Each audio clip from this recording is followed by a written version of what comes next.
నమస్తే, welcome to జిల్లా వాణి news బులెటిన్లో ముందుగా హెడ్లైన్స్ చూద్దాం. విశాఖపట్నంలో మత్స్యకార కుటుంబాలను పరామర్శించిన వైఎస్ఆర్సీపీ అధినేత మాజీ ముఖ్యమంత్రి. సముద్రంలో కేవలం 10 మైళ్ల దూరంలోనే ఘటన జరిగినా ప్రభుత్వం ఎందుకు స్పందించలేదని ప్రశ్నించిన జగన్.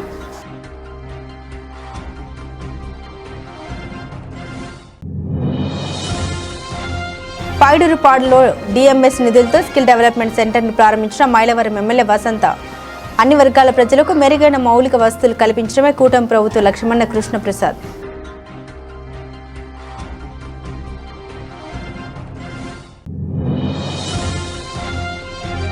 డిప్యూటీ సీఎం శస్త్రచికిత్స అనంతరం సంపూర్ణ ఆరోగ్యంతో తిరిగి వస్తారన్న civil supply corporation director Bodapati. ప్రజా పోరాటమే సిద్ధాంతంగా వచ్చిన మా అధినేతపై ప్రతిపక్షాలు విమర్శలు చేయడం మానుకోవాలని హెచ్చరించిన శివదత్.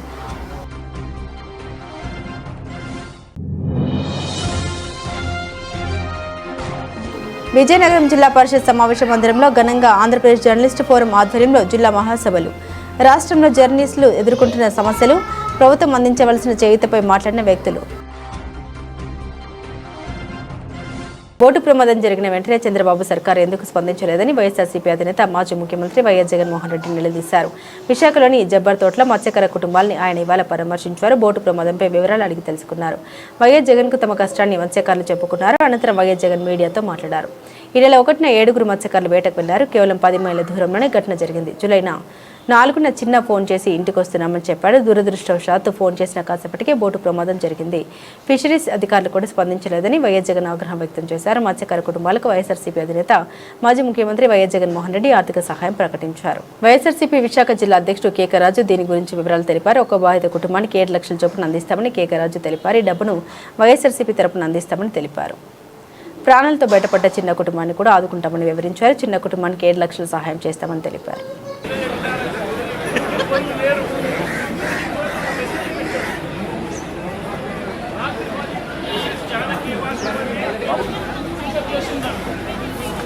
ఎన్టీఆర్ జిల్లా విజయవాడ రూరల్ మండలంలోని షైడూరుపాడు గ్రామంలో 25 లక్షల డిఎంఎఫ్ నిధులతో స్కిల్ డెవలప్మెంట్ సెంటర్ను ఎమ్మెల్యే వసంత ప్రారంభం చేశారు. ఈ సందర్భంగా ఆయన మాట్లాడారు. 13 లక్షల ఎన్ఆర్ఈజీఎస్ నిధులతో నిర్మించిన సీసీ రోడ్డును ప్రారంభించామని, 4.5 లక్షల వ్యయంతో గ్రామంలో త్రాగునీటి పైప్లైన్ పనులకు శ్రీకారం చుట్టామని, ఎంజీ ఎన్ఆర్ఈజీఎస్ కింద 277 పనులకు 42.49 కోట్లు మంజూరు, 57.13 కిలోమీటర్ల సీసీ రోడ్డు పూర్తి చేశామని, ఏపీఆర్ఆర్ఎస్పీ కింద 8 రహదారులకు 11.44 కోట్లు టెండర్ల దశలో ఉన్నాయని తెలిపారు. ప్రధానమంత్రి గ్రామ సడక్ యోజన కింద 3 కోట్లతో 2 వంతెన నిర్మాణం జరిగిందని, 29 గ్రామ ఆరోగ్య కేంద్రాల నిర్మాణానికి 9.3 కోట్లు మంజూరు పనులు కొనసాగుతున్నాయని, డిఎంఎఫ్ నిధులతో 29 పనులకు 7.32 కోట్లు, మరో 50 పనులకు 13 కోట్ల ప్రతిపాదన జరిగాయని, రోడ్డు భవనాల శాఖ ద్వారా 26.59 కోట్లతో రహదారుల అభివృద్ధి అని, నూజివీడు మైలవరం రహదారికి 14.89 కోట్లు, విజయవాడ విసన్నపేట రహదారికి 8.90 కోట్లని, ఇరిగేషన్ శాఖ ద్వారా వరద మరమ్మతులకు 32.91 కోట్లు, కాలువల నిర్వహణకు 3.55 కోట్లు అని, గ్రామీణ మంచినీటి సరఫరా శాఖ ద్వారా 191 పనులకు 67.17 కోట్లు మంజూరు చేశామని, జలజీవన్ మిషన్ నిధులతో గ్రామాల త్రాగునీటి సౌకర్యాలు మరింత మెరుగు అని, ప్రజలకు మెరుగైన మౌలిక వసతులు కల్పించడమే కూటమి ప్రభుత్వ ప్రధాన లక్ష్యమని ఎమ్మెల్యే వసంత అన్నారు. జనసేన అధినేత మా ఆరాధ్య దైవం డిప్యూటీ సీఎం పవన్ కళ్యాణ్ శస్త్రచికిత్స అనంతరం సంపూర్ణ ఆరోగ్యంతో మరో 2 రోజుల్లో ప్రజల ముందుకొస్తారని, ఆయన ప్రతిక్షణం రాష్ట్ర ప్రజల అభివృద్ధి సంక్షేమం కోసం పాటుపడుతున్న ప్రజానాయకుడని, అలాంటి నాయకుడిపై ప్రతిపక్షాలు విమర్శలు చేయడం వారి అనాగరిక రాజకీయ విధానాలకు నిదర్శనమని జనసేన పార్టీ రాష్ట్ర కార్యదర్శి, రాష్ట్ర civil supply corporation director Bodapati Shivdatt ఆరోపించారు. కాకినాడ జిల్లా తునిలో స్థానిక మీడియాతో మాట్లాడారు. ప్రజా పోరాటమే సిద్ధాంతంగా వచ్చిన జనసేన పార్టీ అధినేతపై ప్రతిపక్షాలు చేసే విమర్శల్ని తిప్పికొట్టడానికి జనసేన క్యాడర్ ఎప్పుడు సిద్ధంగా ఉంటుందన్నారు. ప్రశ్నించే గొంతుకులపై కేసులంటూ గగ్గోలు చేస్తున్న ఈ ప్రతిపక్ష పార్టీలు రావణ్ కు పార్టీ కండువా కప్పి ప్రజల ముందుకు తీసుకురావాలని డిమాండ్ చేశారు. ఎవరి సపోర్ట్ లేకపోయినా జనసేన అధినేతపై జరుగుతున్న ఈ విమర్శలు తిప్పికొట్టడానికి ప్రతి జన సైనికుడు ఒక పోరాట యోధుల్లా ముందుకొస్తారని ఈ సందర్భంగా తెలిపారు. నా పేరు సౌదత్ బోడపాటి, జనసేన పార్టీ రాష్ట్ర కార్యదర్శి మరియు రాష్ట్ర సివిల్ సప్లై కార్పొరేషన్ డైరెక్టర్.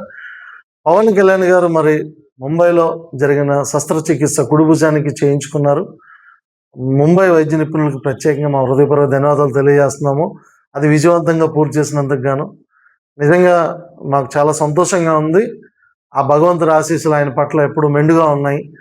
కోట్ల మంది ప్రజాభిమానులు మరి పవన్ కళ్యాణ్ గారి కోసం ఎన్నో పూజా కార్యక్రమాలు, ప్రార్థనలు, మరి మసీదులో నమాజ్ చేశారు. అన్ని విషయాల్లో కూడా పవన్ కళ్యాణ్ గారి కోసం అన్ని మతాలు కలిసికట్టుగా మరి భగవంతుని కోరుకున్నాయి. ఆయన నిజంగా దిగ్విజయంగా ఆయన శస్త్రచికిత్సను పూర్తి చేసుకొని ఆయన ఇప్పుడు కోలుకున్నారు. మరి రేపటి హాస్పిటల్ నుంచి డిశ్చార్జ్ అవుతారు. డిశ్చార్జ్ అయిన తర్వాత ఖచ్చితంగా త్వరగా అంటే కొంత రెస్ట్ తీసుకొని ఆయన తొందరగా కోలుకొని తిరిగి ప్రజాక్షేత్రంలోకి వచ్చి మరి పరిపాలనలోకి రావాలని చెప్పి మనస్ఫూర్తిగా కోరుకుంటున్నాము. మరి ఆయన్ని పరామర్శించి ఆయనకి మరి ఆయన ఆరోగ్య విషయాలు తెలుసుకున్నటువంటి మన రాష్ట్ర ముఖ్యమంత్రులు చంద్రబాబు నాయుడు గారికి, అలాగే మరి మహారాష్ట్ర ముఖ్యమంత్రి వర్యులకి కూడా ప్రత్యేక ధన్యవాదాలు తెలియజేస్తున్నాము. అంటే జనసేన పార్టీపై ప్రస్తుతం అయితే ప్రతిపక్షాలతో పాటు ప్రజా సంఘాలు కూడా దాడి చేస్తున్నాయి. అంటే ఈ రావణ్ కేసు విషయం. మరి మీరు మీ జనసేన పార్టీకి ప్రభుత్వ కూటమిలో భాగస్వామ్యం ఉన్న పార్టీలు మీకు మద్దతు తెలపకుండా, అంటే ప్రత్యక్షంగా ఈ జరుగుతున్న దాడిపై ఖండించకుండా ఉండడం కారణం ఏంటి? జనసేన పార్టీ అధ్యక్షులు పవన్ కళ్యాణ్ గారు పార్టీ స్థాపించినప్పుడు ఆయన ఒక్కడిగా ప్రయాణం మొదలెట్టారు. తర్వాత ఈరోజు రాష్ట్రంలో 22 అంటే మన దేశం మొత్తం చూసుకున్నా మాకు రాష్ట్రంలోనే దగ్గర దగ్గర 20 లక్షల పైన ఉన్నాయి. దేశం మొత్తం చూసుకుంటే 22 లక్షల సభ్యత్వాలు ఉన్నాయి జనసేన పార్టీకి. జన సైనికులు, బలమైన జన సైనికులు ఉన్నారు. పవన్ కళ్యాణ్ గారు ఏ సమస్య వచ్చినా, ఎవరికి ఎటువంటి సమస్య వచ్చినా ఆయన స్పందించే గుణం ఉన్న వ్యక్తి. అలాంటి నాయకుడు మళ్ళీ మనకు దొరకరేమో అన్నట్టు ప్రజలందరూ కూడా ఆశపడతారు. ఆయన యొక్క నాయకత్వాన్ని ప్రేమిస్తారు. ఎందుకంటే మీరు గమనిస్తే, మీరు ఇప్పుడు మన హోంమంత్రి వర్యులు అనిత గారిని మరి అమర్నాథ్ గారు ఆయన కామెంట్ చేశాడు. కామెంట్ చేస్తే పవన్ కళ్యాణ్ గారు వెంటనే స్పందించారు. ఈ రాష్ట్రంలో మొట్టమొదటి స్పందించిన వ్యక్తి పవన్ కళ్యాణ్ గారు. స్పందించారు అని అంటే తన ఉద్దేశం అక్కడ హోంమంత్రి అనిత గారు ఉన్నారని కాదు. ఆ స్థానంలో ఏ ఆడపిల్ల ఉన్నా సరే పవన్ కళ్యాణ్ గారు స్పందిస్తారు. ఆంధ్ర రాష్ట్రంలో ప్రతి ఆడపిల్లకి మరి ఆయన అండగా నిలబడే వ్యక్తి. కష్టం ఉంటే ఖచ్చితంగా ఆయన పోరాటం చేస్తారు. మనం కూటమి అనేది ఆంధ్ర రాష్ట్ర భవిష్యత్తు కోసం, రాజకీయపరమైన ప్రయాణం కోసం ఈ కూటమి ప్రయాణిస్తుంది. పవన్ కళ్యాణ్ గారి త్యాగం కూడా ఆంధ్ర రాష్ట్రం మరి తెలంగాణ నుంచి విడిపోయిన తర్వాత అభివృద్ధి లేదు కనుక అభివృద్ధి ఉండాలని మొదటి నుంచి చెప్తూ వస్తున్నారు. ఆ అభివృద్ధి కోసమే ఈరోజు పనిచేస్తా ఉన్నాం. మొదటి నుంచి ఆయన చెప్పారు. ఈరోజు అధికారంలో ఉన్నారు. క్రియాశీలకంగా మరి మంత్రి శాఖలో ఉండి ఆంధ్ర రాష్ట్ర ఉప ముఖ్యమంత్రిగా, అలాగే పంచాయతీ శాఖ మంత్రివర్యులుగా, అటవీ శాఖ మంత్రివర్యులుగా ఆయన బాధ్యతలు నిర్వహిస్తూ అద్భుతంగా దేశంలోనే ఆంధ్ర రాష్ట్రాన్ని శిఖర స్థాయిలో నుంచోబెట్టారు పవన్ కళ్యాణ్ గారు. కనుక ఏంటనంటే సమస్య ఏదైనా సరే జనసేన పార్టీ పోరాటం చేసే సత్తా జనసేన పార్టీకి ఉంది.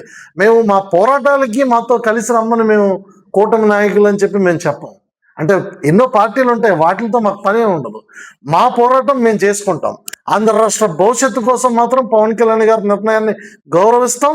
మేము అంతే విధంగా మరి కూటమి పార్టీలను కూడా మేము గౌరవించుకుంటూ ముందుకెళ్తాం.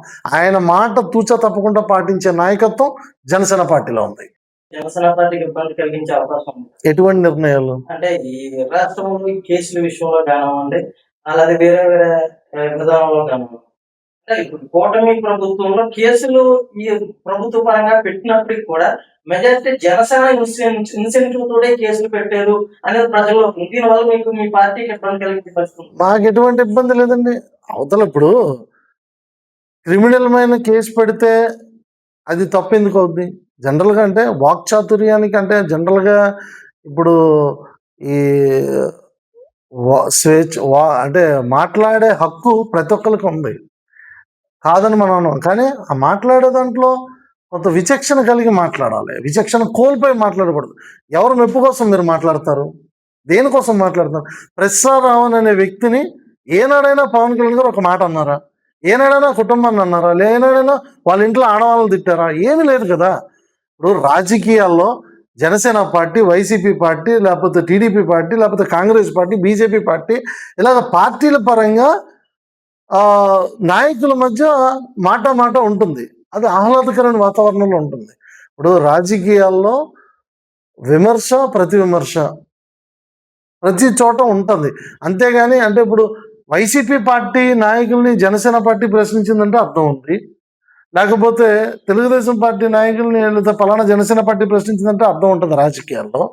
కానీ ఎవరో యూట్యూబర్ కావాలని వాళ్ళ మెప్పు కోసం, వ్యూస్ కోసం కేవలం పవన్ కళ్యాణ్ గారిని టార్గెట్ చేస్తేనే నాకు వ్యూస్ వస్తాయి, పవన్ కళ్యాణ్ గారి పేరు వాడుకుంటేనే నాకు క్రేజ్ పెరుగుతుంది, ఈ ఆలోచనతో ఉన్న వాళ్ళకి మాత్రం బుద్ధి చెప్పాల్సిన అవసరం ఉంది. ఇప్పటికే అంటే నా దృష్టిలో ఇంకా తక్కువ కేసులే పెట్టినట్టు జనసేన తరపున, ఇంకా ఎక్కువ పెట్టాలి వాస్తవానికి అయితే. అంటే రాష్ట్రంలో ఉపా చట్టాన్ని దుర్వినియోగం చేస్తున్నారు అంటూ రాష్ట్ర వ్యాప్తంగా కూడా రౌండ్ టేబుల్ సమావేశాలు పెట్టి ప్రతిపక్షాలు కానివ్వండి, ప్రజా సంఘాలు కానివ్వండి, దీని మీద ఒక వాదన తీసుకొస్తున్నారు. మరి దీన్ని ఏ విధంగా చూడాలి? ఇది రాజకీయ కోణంలోనే చూడాలా, లేకపోతే మరి పార్టీ కోణంలో చూడాలా? ఇప్పుడు కంప్లైంట్ ఇవ్వడం, సమస్యలు ఉన్న వాళ్ళు కంప్లైంట్ ఇస్తారు. మా నాయకుడిని ఈ విధంగా మాట్లాడారు, లేకపోతే ఫలానా వ్యక్తి ఫలానా సందర్భంలో దేశానికి వ్యతిరేకంగా ఈ మాటలు మాట్లాడారని ఒక కంప్లైంట్ ఇచ్చినప్పుడు ఆ పరిధిలోకి ఏ చట్టం వస్తుందో ఆ చట్టాన్ని పోలీస్ శాఖ వారు ఖచ్చితంగా సెక్షన్ వేసి కేసు ఫైల్ చేయాలి. అది పోలీస్ శాఖ వారితో మీరు మాట్లాడాలా, ఆ కేసు ఎందుకు ఫైల్ చేశారు, ఏ ఆధారాల మీద మీరు ఫైల్ చేశారు మీరు మాట్లాడు. ఎందుకంటే మాకు తగిన ఆధారాలు మా దగ్గర ఏమున్నాయో, అతను మాట్లాడిన బహిరంగంగా మాట్లాడిన వీడియోలు ఉన్నాయి. అంటే దేశ యొక్క ప్రతిష్టని భంగపరిచే విధంగా మాట్లాడిన వీడియోలు ఉన్నాయి. కనుక దేశ ద్రోహుల్ని మరి అతను ప్రోత్సహించే తీరులో మాట్లాడిన వీడియోలు ఉన్నాయి. అట్లన్నింటిలో మేము కంప్లైంట్ ఇచ్చాము. ఖచ్చితంగా మా నాయకులు కంప్లైంట్ ఇచ్చినప్పుడు దాని పరిధిలో వచ్చే సెక్షన్ని ఖచ్చితంగా వాళ్ళు అమలు చేయాలి, చేశారు. కోర్టులు ఉన్నాయి, న్యాయవాదులు ఉన్నారు, మాట్లాడతారు. ఏది కరెక్టో ఏది కరెక్ట్ కాదో ప్రతిదానికి క్షమాభిక్ష ఉంటుంది, ప్రతి చోట ఉంటుంది. తప్పు అని తెలుసుకోలేకపోతే దాని తీవ్రత పెరుగుతూ ఉంటుంది తప్పితే కానీ తగ్గదు. రాష్ట్రంలో తెలుగుదేశం పార్టీ నాయకత్వం కానివ్వండి, మంత్రులు కానివ్వండి, లేకపోతే బీజేపీ ఎవరైనప్పటికీ కూడా ఎవరికి ఏ ఇబ్బంది కలిగినా పవన్ కళ్యాణ్ గారు ముందు మాట్లాడే క్రమం జరిగింది. కానీ ఈ రోజు పవన్ కళ్యాణ్ గారికి దాడి జరిగినప్పుడు ఆ పాలక పక్షంలో భాగస్వామ్యం తెలుగుదేశం బీజేపీ కూడా మాట్లాడకపోవడానికి కారణం, ఒక పక్క ముఖ్యమంత్రి గారు ఈ విషయాన్ని సీరియస్ గా తీసుకొని మీరు కూడా తమ వాయిస్ ఇవ్వాలని చెప్పినప్పుడు కూడా మంత్రులు ఎక్కడ స్పందించగలరు? ఒకటండి, జనసేన పార్టీ అధ్యక్షుడు పవన్ కళ్యాణ్ గారు జనసేన పార్టీ నాయకులకి సూచన ఇస్తారు. మీరు కూటమి నేతల్ని గౌరవించండి, కూటమి నేతలతో మనం ప్రయాణం చేస్తున్నాం, ఆంధ్ర రాష్ట్ర భవిష్యత్తు కోసం మనం ఒక అడుగు తగ్గి మనం ప్రయాణం చెయ్యాలి, మన రాష్ట్ర భవిష్యత్తుని ముందుకు తీసుకెళ్ళాలని మా అధ్యక్షుడు చెప్పిన మాటని పార్టీ పరంగా పార్టీ నాయకత్వంగా మేము దానికి తూచా తప్పకుండా ఆ లైన్ దాటకుండా మేము ఫాలో అవుతాం. మరి అవతల పార్టీ అధ్యక్షుడు చెప్పినా వినలేదనంటే ఆ నాయకుల యొక్క క్రమశిక్షణని ప్రజలు అర్థం చేసుకుంటారు. మేమేం చేయగలుగుతాం? ఇప్పుడు మా నాయకుడు నువ్వా నేనా, నా శత్రువా నా మిత్రువా అని చూడ్డు. ఒక ఆడపిల్లకి అన్యాయం జరిగితే ఆడపిల్లకి జరిగింది అన్యాయము అని ప్రశ్నించడానికి ఎప్పుడు ముందుంటాడు. ఒక పేదవాడికి కష్టం ఉందని అంటే పేదవాడు ఆకలితో ఉన్నాడు, ఆ ఆకలి తీర్చాలని ముందుండే వ్యక్తి పవన్ కళ్యాణ్ గారు. అంటే వైద్య సహాయం కోసం నిస్సహాయ స్థితిలో ఎవరైనా ఉంటే వాళ్ళకి వైద్య సహాయం అందించాలని ఆలోచన కలిగిన వ్యక్తి పవన్ కళ్యాణ్ గారు. ఈరోజు అధికారం ఉందని కాదు, అధికారం లేనప్పుడు కూడా అదే ధోరణి ఉంది పవన్ కళ్యాణ్ గారిది, అధికారం ఉన్నప్పుడు అదే ధోరణి ఉంది. ఆ రోజు తెలుగుదేశం పార్టీ నాయకులు నారా చంద్రబాబు నాయుడు గారు ఎవరైతే ఉన్నారో ఆయన్ని జైల్లో పెట్టినప్పుడు మరి పవన్ కళ్యాణ్ గారు అంటే రాష్ట్ర రాజకీయాల్లో ఒక నాయకుడిని నిర్బంధించే తీరును మనం అంటే రాజకీయం ఎక్కడికి వెళ్ళిపోతుంది, దీన్ని అడ్డుకోవాలి, ఆ అరాచకాలను అడ్డుకోవాలని చెప్పి ఆ రోజు పవన్ కళ్యాణ్ గారు ఆయన వెళ్ళారు. మా నాయకుడు వెళ్ళినప్పుడు కింద స్థాయి నాయకత్వం మొత్తం కూడా పవన్ కళ్యాణ్ గారికి మద్దతుగా నిలబడింది జనసేన పార్టీ. జనసేన పార్టీకి ఆ క్రమశిక్షణ ఉంది. జనసేన పార్టీ నాయకత్వం, జనసేన పార్టీ అధ్యక్షుల వారి సూచన మేరకే ప్రతి పని చేస్తుంది ఖచ్చితంగా. అంటే మంచి వైపు అడుగులు వేయడానికి మేము ఎప్పుడు సిద్ధంగా ఉంటాం. కళ్యాణ్ గారి కష్టం, నేను మళ్ళీ అదే చెప్తున్నాను, జనసేన పార్టీ కష్టం వస్తే జనసేన పార్టీ నాయకులను ఎవరైనా టార్గెట్ చేసినా ఆ సందర్భాల్ని ఎదుర్కొనే బలం, శక్తి జనసేన పార్టీకి మెండుగా ఉంది. మరొక పార్టీ సపోర్ట్ తీసుకొని దాని మీద యుద్ధం చేయాల్సిన అవసరం లేదు జనసేన పార్టీకి. ఖచ్చితంగా మేము ఆంధ్ర రాష్ట్ర భవిష్యత్తు కోసం చేతులు కలిపాం, ఆంధ్ర రాష్ట్ర భవిష్యత్తును ముందుకు తీసుకెళ్తున్నాం. పవన్ కళ్యాణ్ గారు ఆ నిర్ణయం మేరకు తగ్గారు, రాష్ట్రాన్ని నిలబెట్టారు. గతంలో ఇప్పుడు ఏదైతే అంటే ఆంధ్ర రాష్ట్రం తెలంగాణ నుంచి విడిపోయిన తర్వాత ఎన్నో ఇబ్బందులు పడింది. మనకు రాజధాని లేదు, ఆర్థికంగా బలపడాలి, యువతకి మరి ఉద్యోగ అవకాశాలు కల్పించాలి. వీటిలన్నిటికీ అనుభవజ్ఞులైన ఒక నాయకుడు సరైన నాయకత్వంతో ముందుండాలి. గతంలో మరి ఉమ్మడి ఆంధ్రప్రదేశ్ ఉన్నప్పుడు హైదరాబాద్ని మరి హైటెక్ సిటీని తీసుకొచ్చి ఐటీ రంగాన్ని ముందుకు తీసుకెళ్ళి ఒక అనుభవజ్ఞులుగా పనిచేసిన చంద్రబాబు నాయుడు గారి అనుభవం రాష్ట్రానికి ఉపయోగపడుతుంది. ఆ అనుభవం నుంచి మనం నేర్చుకుంటూ రాష్ట్రాన్ని ముందుకు తీసుకెళ్లాలని ఒక ఆలోచనతో పవన్ కళ్యాణ్ గారు తీసుకున్న నిర్ణయం 100% సక్సెస్ అయింది. మేము మా కష్టాల కోసం మేము ఎప్పుడు పక్కోడి దగ్గరికి వెళ్ళాం. పక్క వాళ్ళు మాకు ఏం చేశారని మేము ఆలోచించాం. ఎదుటివాడికి కష్టం వస్తే ఖచ్చితంగా మేము అండగా నిలబడతాం. అదే మా పార్టీలో నాయకులు ఎవరికైనా కష్టం వస్తే మా వరకు మా కుటుంబం, మా జనసేన పార్టీ అంతా కూడా కలిసికట్టుగా పోరాటం చేయడానికి ఎప్పుడు వెనకడుగేయదు. సమాజాన్ని సంస్కరించే గురుతర బాధ్యత జర్నలిస్టులదేనని ఆ దిశగా వృత్తి నైపుణ్యం పెంచుకోవాలని విజయనగరం ఎంపీ కల్చెట్టి అప్పలనాయుడు అన్నారు. నగరంలోని జిల్లా పరిషత్ సమావేశ మందిరంలో ఆదివారం ఆంధ్రప్రదేశ్ జర్నలిస్టు ఫోరం ఆధ్వర్యంలో జిల్లా మహాసభ నిర్వహించారు. ఈ సందర్భంగా ఎంపీ కల్చెట్టి అప్పలనాయుడు మాట్లాడారు. సమాజంలో వస్తున్న ప్రతి మార్పును బాధ్యతగా గమనించి మంచి పరిచయాలు పెంచుకుని వ్యక్తిగత జీవితం కంటే సమాజాన్ని అభివృద్ధి చేసే విధంగా పాత్రికేయులు ఎదగాలన్నారు. జర్నలిజాన్ని పెంచాలని, పరపతిని పెంచుకోవాలని, సమాజానికి ఉపయోగపడేలా వార్తలు రాయాల్సి ఉంటుందని సూచించారు. రాష్ట్ర పీఎస్సీ చైర్మన్ ఆమదల వలస శాసనసభ్యులు కూన రవికుమార్ మాట్లాడారు. ప్రస్తుతం సమాజంలో నిజాయితీగా ఉండడం అత్యంత కష్టమైన పని. కానీ చేసే వృత్తిలో ధర్మం, నిజాయితీ ఉంటే ఉన్నతంగా ఎదిగేందుకు అవకాశాలు వస్తాయన్నారు. ధర్మాన్ని మనం రక్షిస్తే మనల్ని ధర్మం రక్షిస్తుందని పేర్కొన్నారు. కేంద్ర మాజీ మంత్రి డాక్టర్ కిల్లి కృపారాణి మాట్లాడారు. సమాజ రుగ్మతలపై నిరంతర సాధన జర్నలిజం అని తెలిపారు. భావ ప్రకటన స్వేచ్ఛకు భంగం వాటిల్లకుండా చూసే బాధ్యత భావ ప్రకటన స్వేచ్ఛకు భంగం వాటిల్లకుండా చూసే బాధ్యత మీడియాపై ఉందని అన్నారు. ఏబీజేఎఫ్ రాష్ట్ర నాయకులు చెవుల కృష్ణాంజనేయులు, పీర్ల శివరాజేష్, గాంధీబాబు, శాసపు జోగినాయుడు మాట్లాడారు. జర్నలిస్టులపై ప్రభుత్వాలు చిన్నచూపు చూస్తుందని, ఇప్పటికీ అక్రిడేషన్ల మంజూరులో పక్షపాత ధోరణితో వ్యవహరిస్తుందన్నారు. అనంతరం ఏబీజేఎఫ్ జిల్లా నూతన కార్యవర్గాన్ని ఎన్నుకున్నారు. ఈ సందర్భంగా పలువురు సీనియర్ పాత్రికేయుల్ని, సామాజిక సేవకుల్ని ఘనంగా సన్మానించారు. సీనియర్ జర్నలిస్టు, రచయిత, పరిశోధకులు డాక్టర్ అంబేద్కర్ విశ్వవిద్యాలయ జర్నలిజం ఆచార్యులు డాక్టర్ జి లీలా ప్రసాద్ మృతికి సంతాపం వ్యక్తం చేస్తూ 2 నిమిషాలు మౌనం పాటించారు. ప్రముఖ నృత్య డైరెక్టర్ రఘుపత్రుని శ్రీకాంత్ శిష్య బృందం ప్రదర్శించిన శాస్త్రీయ నృత్య ప్రదర్శన ప్రేక్షకులను ఎంతగానో ఆకట్టుకున్నారు. ఎందుకంటే ఖాళీగా ఉన్నాడు, సోషల్ మీడియాకి ఎడిక్ట్ అయిపోయాడు. అందులో మనం నచ్చేస్తా ఉంటే ఏదేదో కంటెంట్ వస్తూనే ఉంటుంటాయి. చూడాలంటే రోజుకి 24 గంటలు కూడా సరిపోదు. అందుకే మొన్న నాకు సర్వే చూస్తే దేశంలో ఉన్నటువంటి మహిళలు 100కి 76 మంది సోషల్ మీడియాలో 6 నుంచి 7 గంటలు ఉంటున్నారు. అంటే బహుశా అందరూ వంట చేయడం కూడా మానేస్తారేమో, నాకు అర్థం కాదు. సెల్ ఫోన్ లో వాళ్ళు ఉండే సమయం రోజుకి 6-7 గంటలు. సెల్ ఫోన్ లో 6-7 గంటలు ఉంటే 2 గంటలు టీవీ సీరియల్ ముందు కూర్చుంటే మరి ఆ ఇంట్లో వంట, మార్పు ఇవన్నీ ఏం జరుగుతున్నాయి, ఎలా జరుగుతున్నాయి అనేది కనబడతా ఉంది. నాకు సమాజంలోనే ఆ మార్పు కనబడతా ఉంది. ఎందుకంటే ఎక్కడెక్కడ హోటల్స్ వస్తున్నాయి, ఎక్కడెక్కడ టేక్అవే సెంటర్స్ వస్తున్నాయంటే దాని ఇంట్లో వంట చేసే వాళ్ళ సంఖ్య తగ్గిపోతుంది. అలాగే ఫర్టిలిటీ సెంటర్స్ ఒకప్పుడు ఎక్కడ కనిపించేవి కాదు. అందరూ సహజంగానే బిడ్డలు కనేవాళ్ళు. ఇప్పుడు ఈదికి ఒక ఫెర్టిలిటీ సెంటర్ వస్తుంది. అంటే సహజంగా బిడ్డలు కనేటటువంటి సామర్థ్యం తగ్గుతుందనే నిదర్శనం. ఒకటి వెళతా ఉంది అంటే ఇంకోటి తగ్గిపోతాం. సో అట్లానే పత్రికా రంగంలో కూడా ఈ మహాసభల ద్వారా ఒక సభలు, సమావేశాల కన్నా నా అడ్వైస్ శిక్షణ ఎమరెంట్ పర్సన్స్ తీసుకున్నారండి. వాళ్ళందరికీ మీరు 1 రోజు పెట్టినా 2 రోజులు పెట్టినా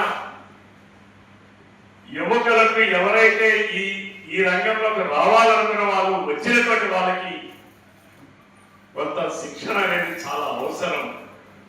ఎందుకంటే శిక్షణ అంటే ఏదో కాదు. ఇప్పుడు అన్ని విషయాలు ఒకటి వెంటనే గంటలో తెలుసుకుంటే అని కాదు. అసలు ఒక జర్నలిజాన్ని మీరు ఎంచుకున్నప్పుడు మనం పాటించాల్సిన నియమాలేంటి, మనం పాటించాల్సినటువంటి పద్ధతులేంటి, మనం పాటించాల్సినటువంటి అవసరాలేంటి, మనం పాటించకూడదు, ఇవన్నీ కూడా శిక్షణ ద్వారానే వస్తాయి. ఎప్పటికప్పుడు ప్రతి మనిషికి అప్డేటెడ్ కావాలి, శిక్షణ కావాలి.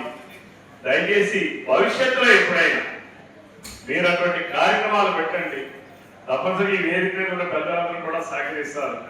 ఎందుకంటే నైపుణ్యం ప్రతి ఒక్కరికి అవసరం. ఒక డాక్టర్కి నైపుణ్యమైన డాక్టర్ దగ్గర ఉన్నాడు. బెస్ట్ డాక్టర్ అంటే ఏంటి అర్థం? బాగా నైపుణ్యం ఉంది అలే. ఇది బెస్ట్ జర్నలిస్ట్ అంటే అర్థం ఏంటి? ఆయన దగ్గర నైపుణ్యాలు ఎక్కువ ఉన్నాయి.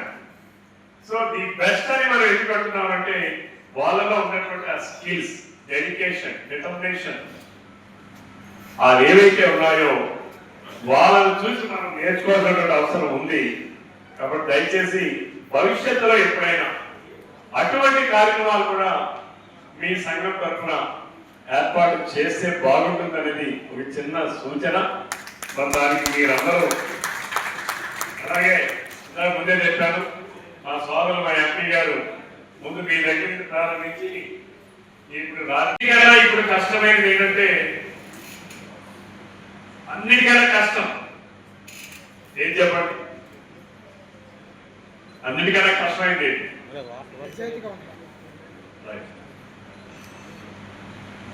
అన్నిటికన్నా కష్టం ఇప్పుడు నిజాయితీగా. దేవుడు కూడా పరీక్షలు మనం పూర్వం ఇతిహాసాలు పురాణాలు మహాభారతాలు ఎన్నో చదివాం, ఎన్నో చూస్తాం. అన్నింటిలో కూడా పరీక్ష ఎవరు పెట్టాడంటే భగవంతుడు ఎవరైతే పద్ధతి మీద ఉంటాడో ఆ పద్ధతి మీద ఉంటాడా ఉండడా, ఏ స్థితిలోనైనా పద్ధతి తప్పుతాడా తప్పడా అనే దానికి ఎక్కువ పరీక్షలు పెట్టాడు. పద్ధతి తప్పినోడి గురించి రాక్షసుల కోసం ఎక్కడ పరీక్షలు లేవు.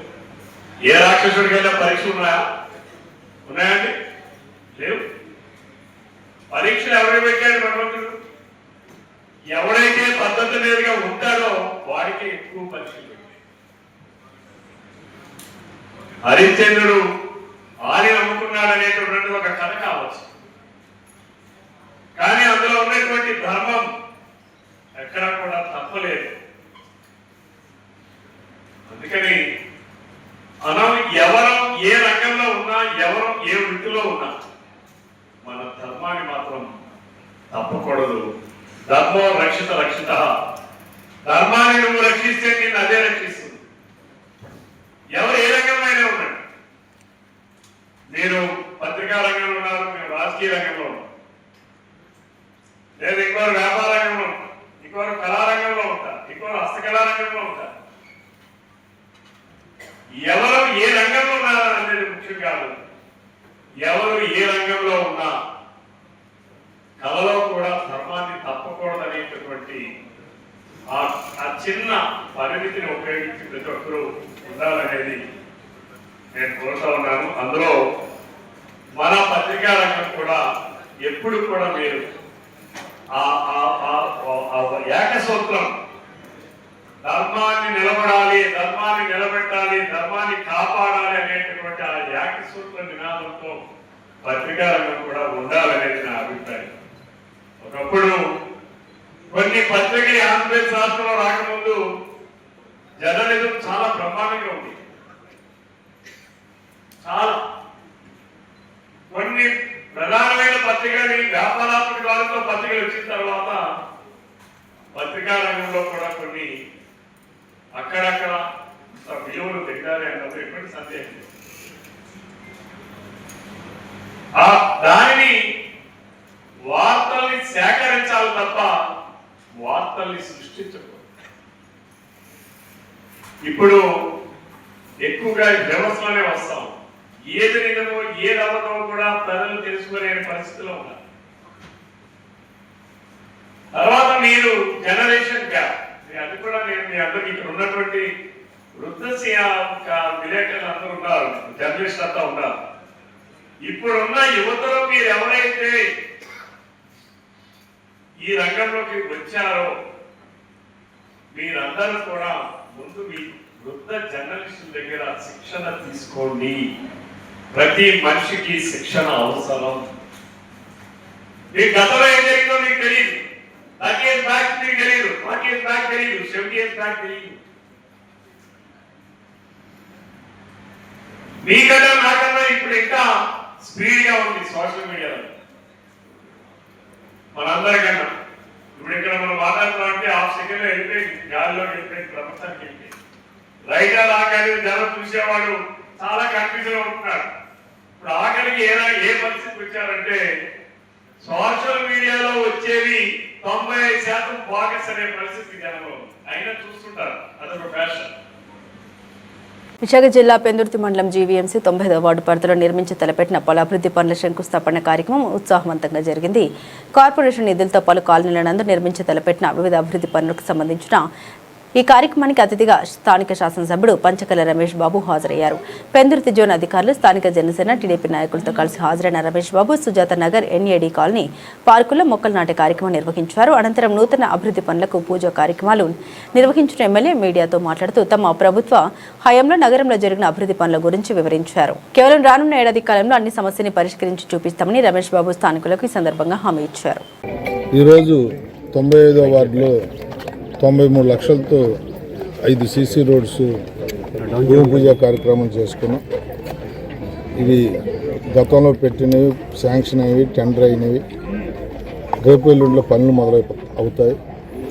పనులు మొదలైన తర్వాత ఏ ప్రాంతంలో ఆ ప్రాంతం మళ్ళీ మా అధికారులు, మా స్థానిక నాయకులతో ప్రారంభోత్సవం చేసుకుంటాం.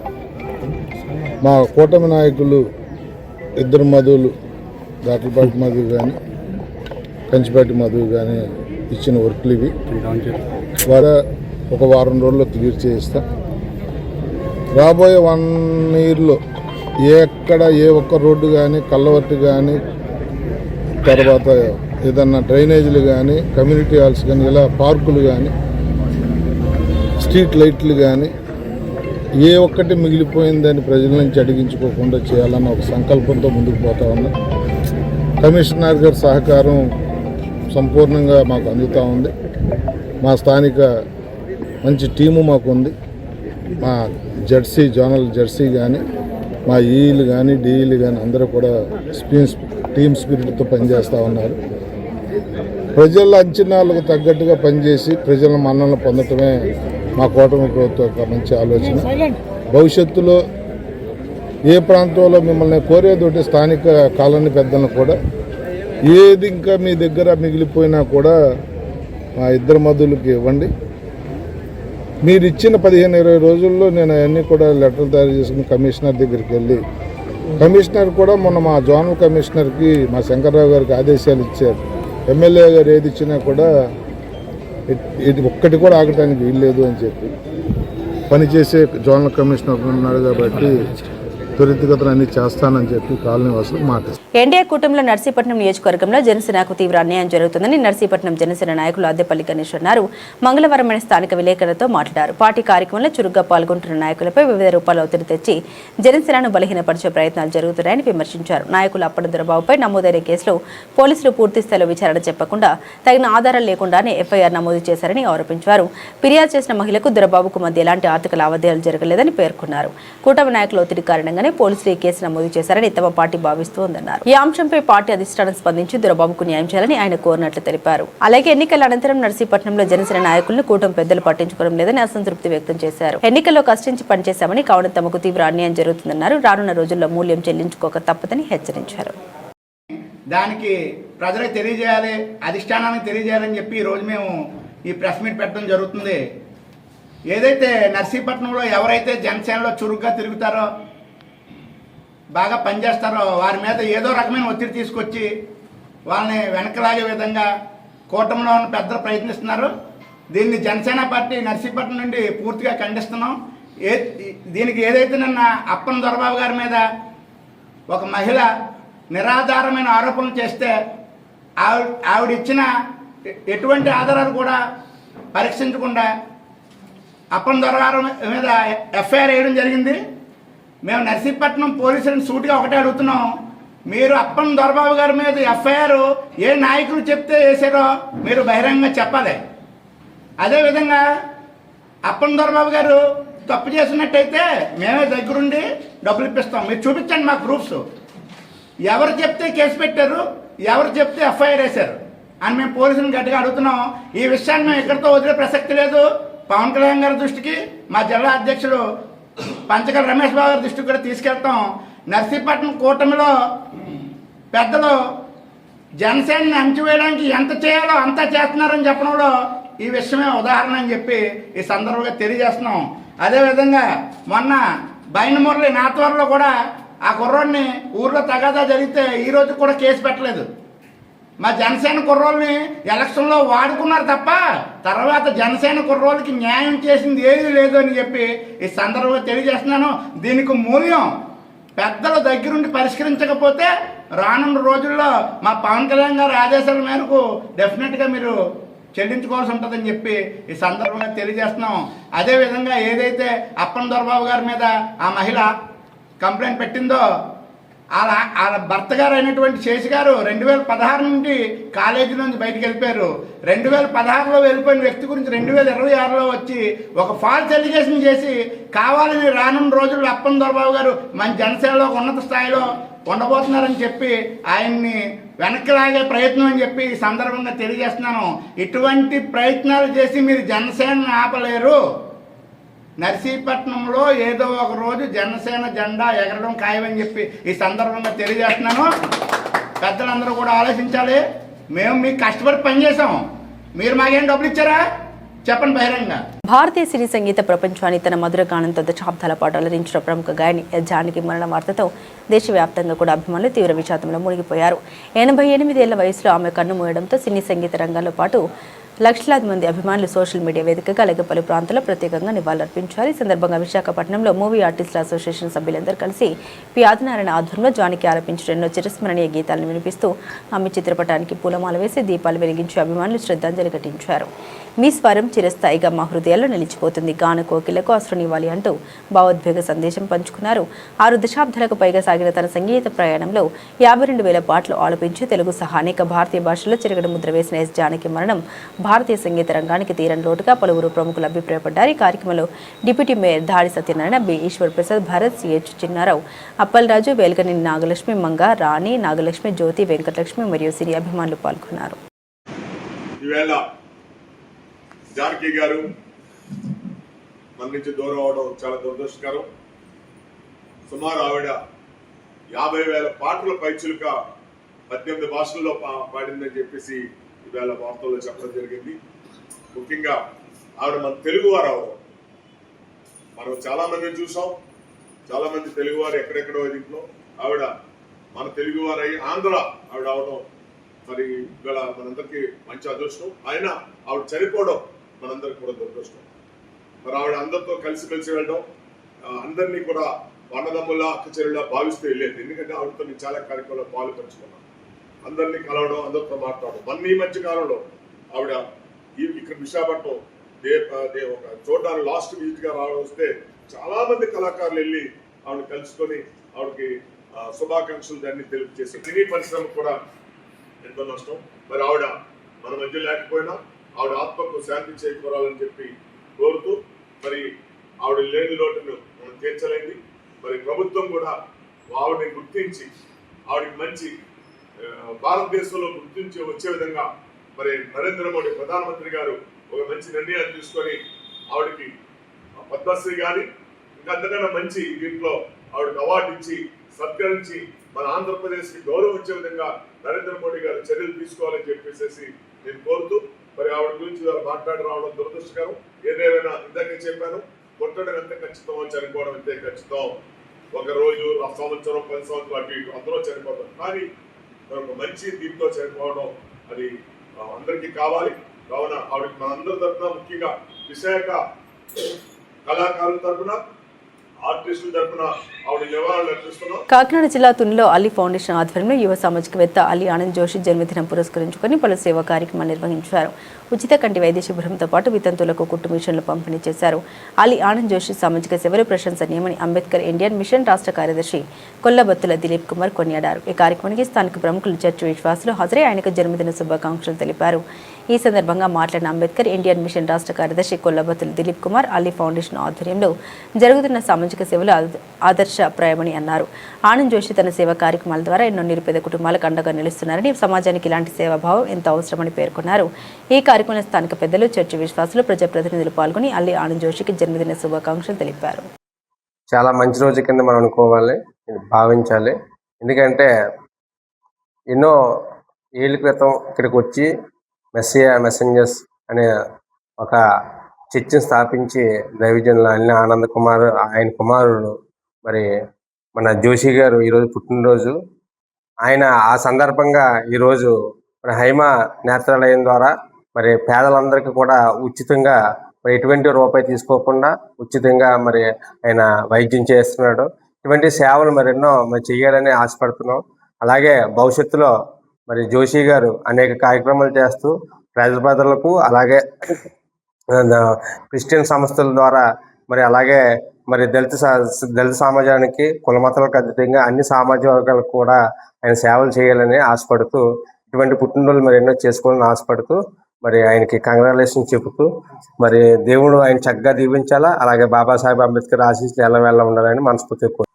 అందరికీ నమస్కారం అండి. మరి ఈరోజు 14వ తారీఖున రామకృష్ణ కాలనీలో మెస్సియా మెసెంజర్స్ చర్చ్ దగ్గర హైమా నేత్రాలయం వారి సహకారంతో ఈరోజు ఉచిత కంటి వైద్య శిబిరం ఏర్పాటు చేయడం జరిగింది. మరి హైమా నేత్రాలయం వారు ఈ క్యాంప్ పెట్టాలని వారిని సంప్రదించినప్పుడు, సోదరులు ప్రవీణ్ గారి ద్వారా వారిని సంప్రదించినప్పుడు వారు ఎంతో సానుకూలంగా స్పందించి వెంటనే మరి ఈరోజు రావటం, మెడిసిన్ కూడా ఉచితంగా ఇవ్వటం, మరి మా చర్చిలో వారు అలాగే రామకృష్ణ కాలనీలో ఉన్న మరిన్ని చాలామంది పేద ప్రజలు కూడా ఈరోజు రావటం, మరి ఈ అవకాశాన్ని సద్వినియోగం చేసుకోవడం జరిగింది. దాంట్లో భాగంగా ఈరోజు పెద్దలు మరి ఎయిమ్ సంస్థలో ముఖ్యమైన పాత్ర పోషిస్తున్న దిలీప్ అన్ని కూడా మా మధ్యకి రావటం చాలా సంతోషదాయకం. మరి ఈ అవకాశాన్ని కల్పించిన హైమా నేత్రాలయం వారికి, మరి దీంట్లో ఈ కార్యక్రమంలో పాల్గొన్న దిలీప్ అన్నికి, అలాగే మా సంఘ సభ్యులకి విక్టర్ సూర్య గారికి, బావనన్నికి, మరి ఈ బృందం వారందరికీ కూడా నా ప్రత్యేక ధన్యవాదాలు తెలియజేస్తూ నా మాటలు ముగిస్తూ ఉన్నాను. Thank you so much. నగర శివారు ప్రాంతం నివాసాలకు అనుకూలమైన వాతావరణం పెందుర్తి మండలం సొంతమని చెప్పుకోవచ్చు. ఇక్కడ భూముల ధరలు ఆకాశాన్ని అంటున్నాయంటే ముఖ్య కారణాలు ఇవే. అయితే ఇదిలా ఉండగా బంగారం కన్నా విలువగా ఉన్న ఇక్కడ ప్రభుత్వ భూముల పరిరక్షణ అంతంత మాత్రంగానే జరుగుతుందని చెప్పుకోవచ్చు. పేద మధ్య ఎగువ తరగతిలో తారతమ్యం లేకుండా ఎవరి స్థాయిలో వాళ్ళు పెందుర్తి మండలంలోని ప్రభుత్వ భూముల్ని అపహరిస్తున్నారు. అయితే రెవెన్యూ శాఖ అడపదడప దాడులు చేసి 1-2 స్థలాన్ని కాపాడుతున్నప్పటికీ చట్ట ప్రకారం కఠినమైన చర్యలు తీసుకోకపోవడంతో ఈ ప్రాంతంలో ప్రభుత్వ భూములు కనుమరుగుతున్నాయి. ఈ అంశాలపై పెందుర్తి తహసీల్దార్ ఇంటి వెంకట అప్పారావు జిల్లా వాడితో మాట్లాడారు. మండలంలోని ప్రభుత్వ భూముల పరిరక్షణకై చేపడుతున్న చర్యల్ని సుదీర్ఘంగా వివరించారు. టీచర్స్ లేఅవుటేషన్ యాజమాన్యం మీద కూడా నేను ప్రస్తుతం ల్యాండ్ గ్రాబింగ్ కేసు ఫైల్ చేస్తున్నాను. అది త్వరలో నేను నెంబర్ పడి హియరింగ్ కూడా వస్తుంది. అదేవిధంగా బూడి కృష్ణారావు వైఫ్ సరితాదేవి పేరు మీద గవర్నమెంట్ ల్యాండ్ లక్ష్మీపురంలో సర్వే నెంబర్ 17లో నేను రోడ్డుని ఆక్రమణ చేస్తూ అన్నింటినీ ఆక్రమణ చేస్తూ సుమారుగా 11 ప్లాట్ల వరకు గవర్నమెంట్ ల్యాండ్లో వాళ్ళు వేరు వాళ్ళందరికీ అమ్మకాలు జరిగాయి. అవన్నీ కూడా వివరాలన్నీ సేకరణ చేసి మేము వాటి మీద కూడా ల్యాండ్ గ్రాబింగ్ కేసు చేయడం జరిగింది. అది కూడా నెంబర్ పడాల్సి ఉంది, అది ట్రయల్స్ రావాల్సి ఉంది. ఈ విధంగా మా నోటీస్కి వచ్చిన వరకు చాలా వరకు పత్రికా ప్రకటన ద్వారా, పత్రికా అడ్వర్టైజ్మెంట్స్లో వచ్చినవి, పత్రికా విలేకరులు, పత్రిక వాళ్ళు తీసుకొస్తున్న సమాచారాన్ని బేస్ చేసుకొని మా క్షేత్ర సిబ్బందిని పంపించడం జరుగుతుంది. అదేవిధంగా ప్రమోటర్గా మా విఆర్ఓల నోటీసులు ఉన్నవి కూడా మాకు తీసుకొచ్చి మా నోటీసు తీసుకురాగానే మేము డైరెక్షన్ ఇచ్చి దాన్ని తొలగించమని అంటున్నాం.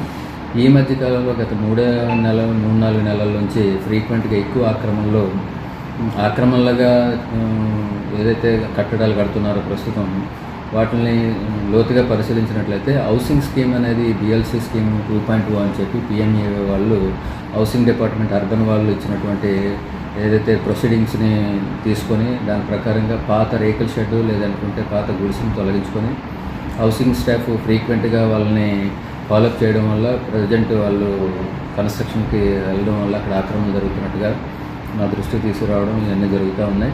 ఈ విషయాన్ని మేము జిల్లా కలెక్టర్ గారి దృష్టికి కూడా తీసుకెళ్ళాం. పాత జిల్లా కలెక్టర్ గారు రాజేంద్ర ప్రసాద్ గారు ఉన్నప్పుడు కూడా ఈ విషయాన్ని సార్ దృష్టికి తీసుకెళ్ళడం జరిగింది. దాన్ని సార్ వెంటనే హౌసింగ్ డిపార్ట్మెంట్ వాళ్ళని అలర్ట్ చేయడం, ఫర్దర్గా తహసీల్దార్ ప్రమేయం లేకుండా తహసీల్దార్ ఆఫీసులో ఆ భూమికి సంబంధించి ఎల్పిసి కానీ ఇంటి పట్టా కానీ పొందకుండా ఎటువంటి హౌసింగ్ స్కీమ్లు జారీ చేయకూడదని, అదేవిధంగా గౌరవ ఎమ్మెల్యే గారు కూడా హౌసింగ్ వాళ్ళకి మాకు మీటింగ్లు పెట్టి ఇద్దరి మధ్య కోఆర్డినేషను, ఏదైనా ఒక స్కీము అలర్ట్ చేసేటప్పుడు తహసీల్దార్ దగ్గర నుంచి రికార్డు వెరిఫై చేయించుకొని అలర్ట్ చేయమని క్లియర్ కట్ ఇన్స్ట్రక్షన్స్ హౌసింగ్ వాళ్ళకి కూడా గౌరవ ఎమ్మెల్యే గారు ఇచ్చున్నారు. ఈ విధంగా మేము ఏదైతే మా నోటీస్కి వస్తుందో వాటన్నిటిలో కూడా సాధ్యమైనంత వరకు యాక్షన్ తీసుకుంటున్నాం. దీని మీద మాకు రిపీటెడ్గా ఎక్కువగా మనకి కార్మిక నగర్ సర్వే ఏదైతే ఉందో 163 దాంట్లోనే ఎక్కువ ఎలిగేషన్స్ ఉన్నాయండి. దీనికి ఇప్పటికీ చాలాసార్లు నా ముందు తహసీల్దార్లు గారు నేను కూడా చాలాసార్లు మేము పోలీస్ ప్రొటెక్షన్ కోసం అడగడం జరిగింది. పోలీస్ ప్రొటెక్షన్ సుమారుగా ఒక 200 వరకు అవసరం ఉంది. పార్టీ అన్నీ కూడా ఆ పోలీస్ ప్రొటెక్షన్ రాగానే దాని మీద కూడా ఫర్దర్ యాక్షన్ తీసుకుంటామని పత్రికా ముఖ్యంగా తెలియజేస్తున్నాం. సార్, కొంతమంది విఆర్ఓలు తమ పరిధిలో జరుగుతున్నటువంటి అక్రమ నిర్మాణాల గురించి, మన ప్రభుత్వ భూమి కబ్జా గురించి మీకు తెలియజేయడం లేదని తెలుస్తుంది సార్. కొంతవరకు అది వాస్తవం మీరు అన్నదానికి. అలాంటివి కూడా నేను నోటీస్ వాటి మీద ఏమైనా ప్రజెంట్ అయితే ప్రస్తుతానికి రకరకాల స్కీములు ఈ ఎస్ఐఆర్ వర్క్లో గత 1 మంత్ నుంచి హెల్డప్ అయి ఉన్నామండి. అలాంటిది ఏదైనా మా నోటీసులో 1-2 ఉన్నాయి. ఉన్నట్ల మీద ఫర్దర్ యాక్షన్ వాళ్ళు మేము మెమోలు ఇవ్వడం ఇవన్నీ చేస్తూ ఉన్నాం. యాక్షన్ తొలగించమని ఏదైతే ఎన్క్రోచ్మెంట్ అవుతుందో వాటన్నిటిని ఫర్దర్ యాక్షన్ ఎటువంటి వీటి ప్రోత్సహిస్తున్న వీఆర్ఓల మీద ఎవరి మీద ఛార్జ్ మెమోలు కానీ ఏమైనా తీసుకున్నారు? ప్రస్తుతానికి ఎటువంటి ఛార్జ్ మెమోలు అయితే ఇవ్వలేదండి. అవి ఫర్దర్గా నెక్స్ట్ 1 or 2 వీక్స్లో వాటిని పరిశీలన చేసుకొని ఎవరైతే యాక్షన్ తీసుకోకుండా ఇటువంటి ఎన్క్రోచ్మెంట్స్కి ప్రోత్సహిస్తున్నారో వాళ్ళ మీద తప్పనిసరిగా యాక్షన్ తీసుకుంటామని తెలియజేస్తున్నారు. తనపై రాజకీయ బురద చల్లడానికి తప్పుడు ఆరోపణలు చేస్తూ అక్రమ కేసులు పెడుతున్నారని సోమవారం కాకినాడలో నిర్వహించిన ప్రెస్ మీట్ అసత్య ప్రచారాలు చేశారని ఏలేశ్వరం మున్సిపాలిటీకి చెందిన బీజేపీ నాయకులు పైల సుభాష్ చంద్రబోస్ ఆరోపించారు. మంగళవారం నిర్వహించిన విలేకరుల సమావేశంలో ఆయన మాట్లాడుతూ జగనన్న కాలనీలో పన్నుల పేరుతో కొంతమంది నాయకులు చేస్తున్న అక్రమ వసూలు వ్యవహారం బయటపడుతుందన్న ఉద్దేశంతోనే తనపై తప్పుడు కేసులు పెట్టారని ఆరోపించారు. తన వద్ద అన్ని ఆధారాలు ఉన్నాయని, సమాచార హక్కు చట్టం ద్వారా అన్ని వాస్తవాలు వెలుగులోకి వస్తాయని, న్యాయం జరుగుతుందని తెలిపారు. తాను ఎవరికి భయపడే ప్రసక్తి లేదని తెలిపారు. ఇకపై ఏలేశ్వరం మున్సిపాలిటీలో జరుగుతున్న అవినీతి అక్రమాలకు ఆధారాలతో ప్రజల ముందుకు తీసుకొస్తామని పైల సుభాష్ చంద్రబోస్ అన్నారు. మీడియా సోదరులందరికీ నా నమస్కారాలండి. ఈరోజు ఈ మీడియా సమావేశం నిర్వహించడం జరుగుతుందండి. ఎందుకంటే నిన్న ఒక వ్యక్తి మా మీద ఒక ఫాల్స్ ఎలిగేషన్ చేస్తూ కాకినాడలో నిర్వహించే పీజీఆర్ఎస్ నందు నేనేదో ఆయన్ని బెదిరించానని, దాని మీద ఒక ఫిర్యాదు చేసినట్లు ఒక ప్రెస్ మీట్ పెట్టి చెప్పడం జరిగిందండి. నా మీద గతంలో సదరు వ్యక్తి ఒక ఫాల్స్ రిప్రజెంటేషన్ ఇచ్చి, అంటే జగనన్న కాలనీలో జరుగుతున్న అవకతవకల మీద జగనన్న కాలనీ వాసులందరూ కూడా మున్సిపల్ అధికారులకు ఫిర్యాదు చేస్తే ఒక బాధ్యతాయుతమైన పౌరుడిగా రాజకీయాల్లో ఉన్నందుకు సదరు ఫిర్యాదుపై మీరు ఎంక్వైరీ చేయించి నిజానిజాలు వెలికి తీసి తప్పు చేసిన వ్యక్తుల మీద చర్యలు తీసుకోండి అని చెప్పేసి కమిషనర్ వారిని నేను చెప్పడం జరిగిందండి. దాని మీద కమిషనర్ గారు పోలీసు వారికి లేఖ రాశారు, సంబంధిత వ్యక్తికి కూడా నోటీస్ ఇవ్వడం జరిగింది. దీనిపై నీ వివరణ ఇవ్వమని చెప్పేసి, ఆ వివరణ ఇస్తే వెనక ఉన్న నాయకులు బయటకు వచ్చేస్తారనే ఉద్దేశంతో ఆ వివరణ ఇవ్వక ముందే ఏదైతే మున్సిపల్ కమిషనర్ వారు నోటీస్ జారీ చేశారో అదే రోజున మా మీద ఒక ఫాల్స్ ఎఫ్ఐఆర్ రిజిస్టర్ చేయించడం జరిగిందండి. దాని మీద మమ్మల్ని అరెస్ట్ చేసి రిమాండ్కి పంపించడం, తదనంతరం మేము బెయిల్ మీద వచ్చిన తర్వాత ఎస్పీ గారికి పీజీఆర్ఎస్ దగ్గరికి వెళ్ళడం, ఆయన మా రిప్రజెంటేషన్ తీసుకోకపోవడం, దాని మీద మేము సమాచార హక్కు చట్టాల ప్రకారం సీసీటీవీ ఫుటేజ్ల కోసం అయితేనేమి, పీజీఆర్ఎస్ రిపోర్ట్ల కోసం అయితేనేమి, ఇవన్నీ కూడా సమాచార హక్కు చట్టం ప్రకారం గ్యాదర్ చేశాం. నేను అరెస్ట్ అయ్యి రిమాండ్ నుంచి బయటకు వచ్చి సుమారు 9 నెలల పైనే అవుతుందండి. 9 నెలలుగా నేను ఈ డేటా గ్యాదర్ చేసుకుంటూ సమాచార హక్కు చట్టం ప్రకారం నాకు వచ్చిన సమాధానాల ఆధారంగా మా మీద ఎవరైతే కేసు పెట్టారో సదరు వ్యక్తులు, డిపార్ట్మెంట్ వారు చేసిన తప్పులు పట్టుకొని నేను ప్రతిపాడు న్యాయస్థానంలో ఒక ప్రైవేట్ కంప్లైంట్ 10వ తారీఖుని, ఈ నెల 10వ తారీఖున దాఖలు చేయడం జరిగిందండి.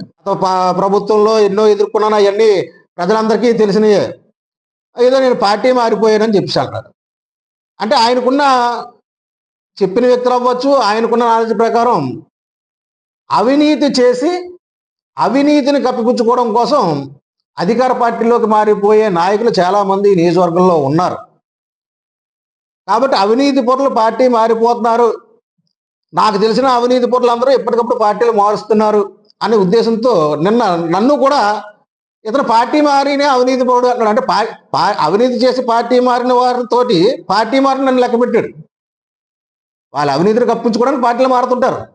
అంటే పార్టీ మారారు కాబట్టి ఇతను అవినీతి పరుడు, నేను అవినీతి చేయలేదు అని చెప్పేసి ఒక ఆరోపణ మళ్ళీ చేశాడండి. అంటే ఇంతకాలం నేను ప్రైవేట్ కంప్లైంట్ ఏసీ దాకా లేని బెదిరింపులు, నేను ప్రైవేట్ కంప్లైంట్స్ న్యాయ పోరాటం చేస్తుంటే నన్ను బెదిరించడం కోసం నేను ప్రైవేట్ కంప్లైంట్ విత్డ్రా చేయించుకునేలాగా నన్ను మానసికంగా కృంగదీయడం కోసం ఈ బెదిరింపు చర్యలు చేయడం జరిగింది.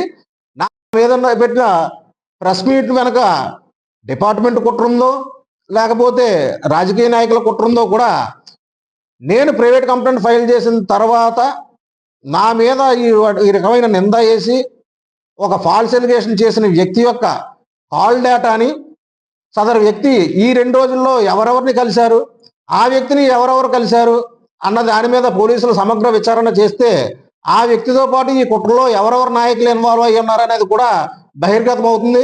కాబట్టి పోలీసులు నిష్పక్షపాతంగా నేను ప్రైవేట్ కంప్లైంట్ చేసిన నుంచి ఇప్పటి వరకు అతని కాల్ డేటాలు అయ్యి తెప్పించి దీని మీద ఒక న్యాయం నాకు చేస్తారని చెప్పేసి ఆశిస్తూ వారికి ఈరోజు రిజిస్టర్ పోస్ట్ ద్వారా కంప్లైంట్ పంపడం జరిగిందండి. వేసిన ప్రైవేట్ కేసులో న్యాయం ఖచ్చితంగా గెలిచి నా మీద అన్యాయంగా కేసు పెట్టిన ప్రతి ఒక్కరికి కూడా న్యాయస్థానం తగు చర్యలు తీసుకుంటుందని చెప్పేసి ఆశిస్తూ మీ అందరి దగ్గర హృదయపూర్వకంగా మరొక్కసారి నా బాధని నా ఆవేదనని ప్రజలకు తీసుకెళ్లవలసిందిగా హృదయపూర్వకంగా ఒకసారి విన్నవించుకుంటూ సెలవు తీసుకుంటున్నానండి. వివిధ హిందూ దేవాలయాలందు ఆషాఢ మాసంలో నిర్వహించే శ్రీ బలభద్ర సుభద్ర సమేత శ్రీ జగన్నాథ స్వామి ఉత్సవ ఆరంభ కార్యక్రమాలు శాస్త్రోక్తంగా జరుగుతున్నాయి. దీనిలో భాగంగా విశాఖ జిల్లా పెందుర్తి మండలం చింతల అగ్రహారం కాలనీ లక్ష్మీపురం నందుగల శ్రీ గోపాలకృష్ణ మందిరం నందు ఈ వేడుకలు లాంఛనంగా ఆరంభించబడ్డాయి. ఈ సందర్భంగా తెల్లవారుజాము నుండి ఆలయంలో ప్రత్యేక పూజలు నిర్వహించి సామూహిక హనుమాన్ చాలీసా కార్యక్రమాన్ని గ్రామ మహిళలు అత్యంత భక్తి శ్రద్ధలతో నిర్వహించారు. అనంతరం స్వామివారికి విగ్రహ మేళతాళాలు మంగళ వాయిద్యాలతో తిరువీధి ఉత్సవం సాంప్రదాయబద్ధంగా నిర్వహించారు. ఈ సందర్భంగా మీడియాతో ఆలయ వర్గాలు రవి ఆళ్ల తాతారావు తదితరులు మాట్లాడారు. ఉత్సవ విశేషాలను వివరించారు. కృష్ణాలయంలో వేయించేసినటువంటి జగన్నాథ స్వామి వారి ఉత్సవాలని 15వ తేదీ నుంచి 25వ తేదీ వరకు అంగరంగ వైభవంగా జరిపించడానికి నిర్ణయం చేసుకుని ఆ కార్యక్రమం నిర్విఘ్నంగా జరగడానికి ఇవాళ పవనసుత హనుమాన్ తాలూకా అనుగ్రహంతో హనుమాన్ చాలీసా పారాయణతో ప్రారంభం చేసుకున్నాం. ఈ కార్యక్రమం నిర్విఘ్నంగా జరగాలని గ్రామదాతమైన భూలోకమంబరం పరిసర ప్రాంత వాసులైనటువంటి ప్రజలందరినీ కూడా కోరుకుంటున్నాం. జై శ్రీమన్నారాయణ. మన కృష్ణాలయంలో జగన్నాథ స్వామి వారి ఉత్సవాలు ఈ రోజు నుంచి మొదలుకొని హనుమాన్ చాలీసాతో 11 సార్లు చేసి ప్రారంభం చేస్తున్న ఉత్సవాలు. ఈ స్వామి అనుగ్రహం వల్ల మళ్ళీ మా గ్రామదేవత అనుగ్రహం వల్ల ఈ జగన్నాథ స్వామి ఉత్సవాలు అంగరంగ వైభవంగా జరగాలని కోరుకుంటూ దాని గ్రామ ప్రజలందరూ కూడా హాజరయ్యి ఈ అవకాశాన్ని వినియోగించుకోవాలని మనస్ఫూర్తిగా కోరుకుంటున్నాను. సామాజిక సమానత్వం, మహిళా విద్య, అణగారిన వర్గాల అభ్యున్నతి కోసం జీవితాంతం పోరాడిన మహనీయుడు మహాత్మా జ్యోతిరావు పూలే అని శ్రీకాకుళం నియోజకవర్గ శాసనసభ్యులు గొండు శంకర్ అన్నారు. శ్రీకాకుళం నగరం ఆర్ట్స్ కళాశాల ప్రాంగణంలో రిటైర్డ్ అధ్యాపకులు మరియు స్టార్ వాకర్స్ క్లబ్ వ్యవస్థాపకులు గేదెల ఇంద్రప్రసాద్ సౌజన్యంతో ఏర్పాటు చేసిన జ్యోతిరావు పూలే విగ్రహావిష్కరణ కార్యక్రమానికి ఆయన ముఖ్య అతిథిగా హాజరై విగ్రహాన్ని ఆవిష్కరించారు. ఈ సందర్భంగా ఎమ్మెల్యే గొండు శంకర్ మాట్లాడుతూ 1827లో జన్మించిన జ్యోతిరావు పూలే కుల వివక్ష, అస్పృశ్యత, సామాజిక అన్యాయానికి వ్యతిరేకంగా పోరాడిన గొప్ప సంఘ సంస్కర్త అని కొనియాడారు. మహిళల అభ్యున్నతికి విద్య ప్రధాన ఆయుధమని భావించి తన భార్య సావిత్రిబాయి పూలేతో కలిసి బాలికల కోసం తొలి పాఠశాల ప్రారంభించడం చారిత్రాత్మక ఘట్టమన్నారు. ఈ కార్యక్రమంలో శ్రీకాకుళం ఆర్ట్స్ కళాశాల ప్రిన్సిపల్ డాక్టర్ ఎన్ఎస్ఎన్ స్వామి, కళాశాల అధ్యాపకులు, ఎన్సీసీ విద్యార్థులు, జర్నలిస్ట్ ఫోరం రాష్ట్ర కార్యదర్శి Sasapu Joginaidu, star walkers club మరియు వనిత వాకర్స్ క్లబ్ ప్రతినిధులు Goli Umamaheswararao, Gedela Lakshmi, P Ushasri, P Eswararao, Duvvu Krishnarao, TDP నేతలు రెడ్డి, గిరిజాశంకర్, రౌత్ సంతోష్, పలువురు ప్రజాప్రతినిధులు, నాయకులు, పూలే అభిమానులు, స్థానికులు పాల్గొని మహాత్మా జ్యోతిరావు పూలేకు ఘనంగా నివాళులర్పించారు. పాత్రికేయ మిత్రులు, మీడియా మిత్రులు అందరికీ కూడా పేరు పేరున నా హృదయపూర్వక నమస్కారాలు. చాలా సంతోషం. ఇంద్రప్రసాద్ గారు నాకు చాలా 4-5 సంవత్సరాల నుండి పరిచయం అయ్యారు. ఇక్కడే నాకు కూడా సన్మానం చేయడం, వాకర్స్ క్లబ్ను ముందుకు తీసుకెళ్ళడం, ఎన్నో రకాలైనటువంటి ఇక్కడ సామాజిక కార్యకలాపాలు చేయడం. అలాగే మీరు ఒక ఓల్డ్ స్టూడెంట్గా ప్లస్ ఇక్కడ పనిచేసిన దీనిగా, అలాగే మేడం గారు కూడా ఇక్కడ పనిచేశారన్నారు. సో చాలా సంతోషం. ఎందుకంటే ఇలాంటి మహానుభావుడి విగ్రహం ఇక్కడ ఈ స్టూడెంట్స్ మధ్యలో ఉండాలి. అది చూస్తే ఒక రకమైనటువంటి మనకి ఆ సామాజిక స్పృహ కలగాలి. ఎందుకంటే బడుగు బలహీన వర్గాల కోసం చైతన్యవంతం చేయడం కానీ, అలాగే సావిత్రిబాయి పూలే గారు కూడా ఫస్ట్ మహిళా టీచర్గా ఉండడం, ఆడవారికి కూడా చదువు కావాలని వాళ్ళు తీసుకొచ్చిన సంస్కరణలు ఈరోజు బడుగు బలహీన వర్గాల వారికి మహనీయుని ముందే ఈ ముందు దోతరపోలే తర్వాత మాకు ఏదేమైనప్పటికీ ఈ ఆర్ట్స్ ఉన్నటువంటి విద్యార్థులు దోతరపోలే మహనీయులు తెలుసుకోవాలి. ఇక చదివే ప్రతి విద్యార్థి కూడా ఇట్లాంటి విగ్రహాలు చూసి స్ఫూర్తివంతం కావాలనే ఉద్దేశంతో మన వాకర్స్ ఇంటర్నేషనల్ మాజీ గవర్నర్ మనందరి ఆత్మీయులు శ్రీకాకుళం ఆధ్వర్యంలో ఈ విగ్రహాన్ని ఏర్పాటు చేశారు. ఈ కార్యక్రమాన్ని మన ప్రీతం శాసనసభ్యులు మనందరి బంధువులైన ముఖ్యంగా శ్రీకాకుళం నియోజకవర్గ డెవలప్మెంట్లో 2 ఏళ్లలో 20 ఏళ్ళ ప్రగతి చూపించిన మహానుభావుడు. ఇంకా 3 ఏళ్ళు ఉందంటే మరో 30 ఏళ్ళ ప్రగతి అట్లాంటివి రూపురేఖలు పెట్టుకుని మారుతున్నాయి. రాష్ట్ర అభివృద్ధిలో మన నియోజకవర్గ అభివృద్ధిలో మాత్రం మనందరం కూడా ఆయన వెంట ఉండి భాగస్వామి కావాలని, ఆయనకి ప్రత్యేకించిన కొండంతగా కావాలని ఉండాలని, ఆయన అభివృద్ధిలో మనం కూడా పాత్రదారులు ఉండాలని కోరుకుంటూ ఈ చక్కని కార్యక్రమాన్ని ఏర్పాటు చేసినటువంటి ప్రిన్సిపల్ గారికి రాష్ట్ర ఉండాలని, ముఖ్యంగా ఇతర ఆవిష్కరణ చేసినటువంటి మన ఎమ్మెల్యే గారు ఎప్పుడూ అన్నారు, నేను నా ముందు ఈ సిక్ అయ్యాను కాబట్టి వచ్చిన వెంటనే ముందు పెట్టుకుందాం, దయచేసి ఎట్టి ప్లేస్లో కూడా ఆయన నా పెద్ద ఆయన మాట ఇచ్చామన్నారు. ఆ మాట మేరకు వచ్చారు. ఆయన ప్రత్యేక ధన్యవాదాలు తెలియజేస్తున్నాను. ఇప్పుడు ఈ కాలేజీలో ఏకధాటిగా 10 years పనిచేసింది నేను, మా ఆవిడ ముందు ఆవిడ. మరి ఈ కాలేజీకి ఏదైనా చేయాలనే ఉద్దేశము నా మనస్ఫూర్తిగా ఉంటుంది. ఎందువల్ల ఎక్కడే చదివానో ఇక్కడే ఉద్యోగం చేశాను కనుక నాకు ఈ అవకాశం ఇచ్చిన ముందుగా ప్రిన్సిపల్ గారు, మరి మా గౌరవనీయులు, మా ఊరు మనవుడు honourable state minister, national minister Shri Kinjarapu Rammohan Naidu గారికి నేను హృదయపూర్వక ధన్యవాదాలు. మన ఎమ్మెల్యే గారు ప్రజలతోటే ఉంటారు, ఎప్పుడు ప్రజలతోటే పనిచేస్తారు. అందుకే ఆయనకి అంత మెజార్టీలు రావడం, ఎమ్మెల్యే వెంటనే మేము ఆయనకి ఈ గ్రౌండ్లోనే సన్మానం చేయడుగా జరిగింది. ఎందుకంటే ప్రజల మనిషి కనుకనే ఆయనకి అంబేద్కర్ కోనసీమ జిల్లా రావులపాలెం కొత్త కాలనీలో ఆదివారం అర్ధరాత్రి దారుణ ఘటన చోటు చేసుకుంది. అణుసాయి అలియాస్ నల్లసాయి అనే యువకుని గుర్తు తెలియని వ్యక్తులు రాయితో తలపై బలంగా కొట్టి హత్య చేసినట్లు సమాచారం. స్థానికులు గమనించి వెంటనే పోలీసులకు సమాచారం అందించగా ఘటనా స్థలానికి చేరుకున్న పోలీసులు మృతదేహాన్ని పరిశీలించి ఆధారాలు సేకరించారు. మరింత సమాచారం తెలియాల్సి ఉంది. ఈ దారుణ ఘటనతో కొత్త కాలనీ ప్రాంతాలు తీవ్ర కలకలం రేపింది. హత్య గల పూర్తి వివరాలు పోలీసుల దర్యాప్తులో వెల్లడి కానున్నాయి.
అనకపల్లి జిల్లా గోల్కొండ పోలీస్ స్టేషన్ పరిధిలో గంజాయి తరలిస్తున్న 5 స్మగ్లర్లను 2 కిలోల గంజాయి లిక్విడ్ ఆయిల్ 2 కిలోల గంజాయిని పోలీసులు పట్టుకున్నారు. ఈ కేసుకు సంబంధించిన వివరాలను నర్సీపట్నం రూరల్ పోలీస్ స్టేషన్లో డీఎస్పీ శ్రీనివాసరావు మంగళవారం మీడియాకు వివరించారు. ముందస్తు సమాచారం మేరకు గోల్కొండ మండలం ఏటిగైరంపేట శివార్లో మాటు వేశారు.